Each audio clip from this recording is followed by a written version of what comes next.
আমি বেগুনকে ভালোবাসি, আমি বেগুনকেই বিয়ে করবে চাই। কি বললি?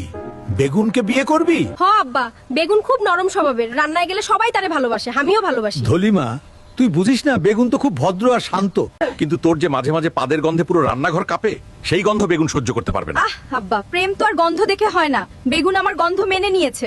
ধলির মা, তোমার ধলি তো বেগুনকে ভালোবাসে, তাকে বিয়ে করতে চায়, তুমি কি বলো? কি ওই কাললে বেগুনের সাথে আমার ধলির বিয়ে দিমু না, আমি ধলির বিয়ে হোয়াইয়ের সাথে দিমু।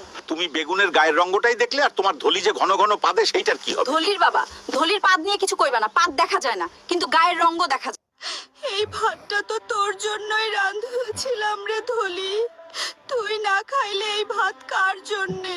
ছোটবেলা থেকে কত যতনে বড় করলাম, আর সেই তুই না বলে কই চলে গেলি? আম্মা, আমি ধলি, আম্মা তুমি কান্দো না, আমি ভালো আছি। আমি বেগুনকে বিয়ে করছি, আব্বাই তো রাজি ছিল, কিন্তু তুমি তো রাজি ছিলে না, আর আমি বেগুনকে ছাড়া বাঁচবো না জন্য বেগুনকে পালিয়ে বিয়ে করছিস।